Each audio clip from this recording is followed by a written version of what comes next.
E se tudo que a gente aprendeu sobre como construir aplicações para nuvem estivesse, na verdade, prestes a ser virado de cabeça para baixo? Pois é, hoje a gente vai mergulhar fundo num estudo que vem lá do Google e que, olha, desafia a própria base do que a gente chama de desenvolvimento moderno. Por anos a gente ouviu que microserviços eram o caminho, a solução para tudo, né? Mas como essa citação já adianta, a prática é bem diferente. Essa abordagem, que parece tão boa no papel, muitas vezes vem com uma série de custos escondidos, umas frustrações que, com certeza, muitas equipes de desenvolvimento conhecem bem até demais. E é aqui que a gente chega no ponto central, no que o estudo chama de o paradoxo dos microservícios. É aquela ironia, sabe? A gente busca simplicidade dividindo tudo, mas no fim acaba com uma complexidade ainda maior nas mãos. E aqui o estudo lista de forma bem direta essas dores. E são coisas bem concretas, viu?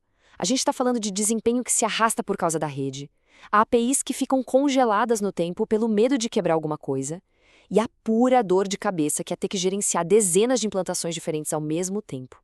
É um ciclo vicioso. A raiz do problema, segundo o estudo, é uma confusão fundamental.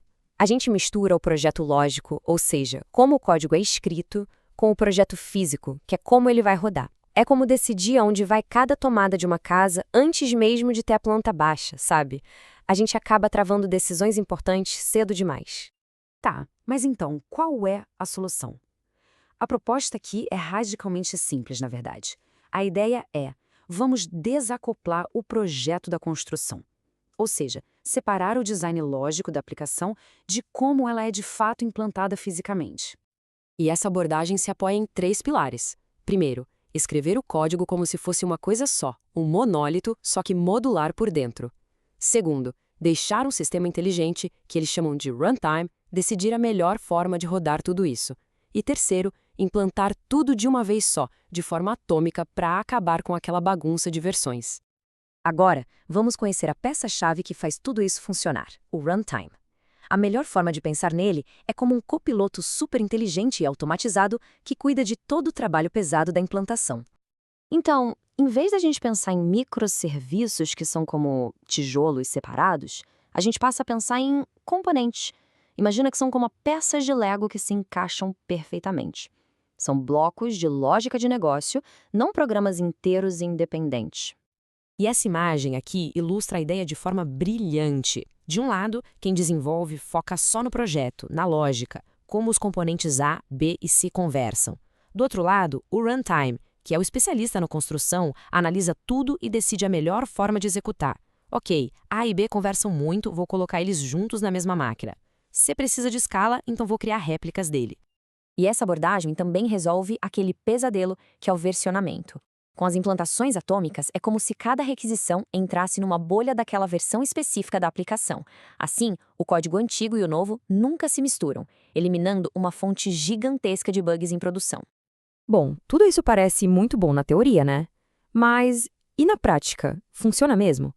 O estudo responde isso com dados bem concretos de um protótipo que eles criaram, chamado Service Weaver.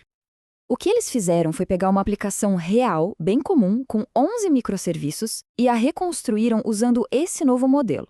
A ideia era fazer uma comparação direta, de igual para igual, para ver qual se saía melhor. E o primeiro resultado já é, uau, uma redução absurda no uso de recursos. O protótipo precisou de quase 3 vezes menos núcleos de CPU para fazer exatamente o mesmo trabalho. Na prática, isso quer dizer uma economia drástica em custo de infraestrutura. E o mais incrível é que essa economia toda foi só o começo, foi o resultado burro, digamos assim. E se a gente deixar o runtime realmente fazer a mágica dele, otimizando onde cada componente vai rodar para ter máxima eficiência? Aí os números ficam impressionantes. Uma redução potencial de 9 vezes no custo operacional. É só imaginar, sair de 78 núcleos de CPU para apenas 9 para rodar a mesma aplicação. É uma mudança de paradigma em termos de eficiência. E não para no custo, não. A velocidade também melhora, e muito. A gente está falando de uma melhoria de até 15 vezes na latência, no tempo de resposta. E por quê? Simplesmente porque as chamadas que antes cruzavam a rede, agora acontecem localmente, de forma muito mais rápida. Mas esses ganhos de desempenho são só a ponta do iceberg.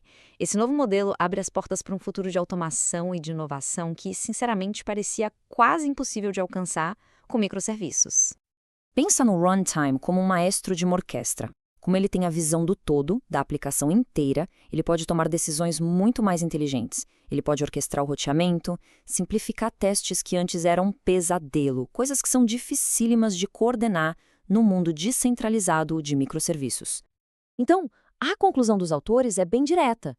A recomendação é: comece com esse modelo mais simples, mais poderoso, e só depois, se e quando for realmente necessário, você pense em separar um serviço, a exceção e não a regra.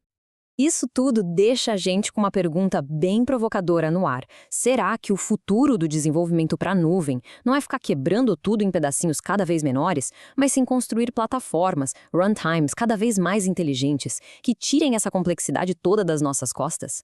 Fica aí a reflexão.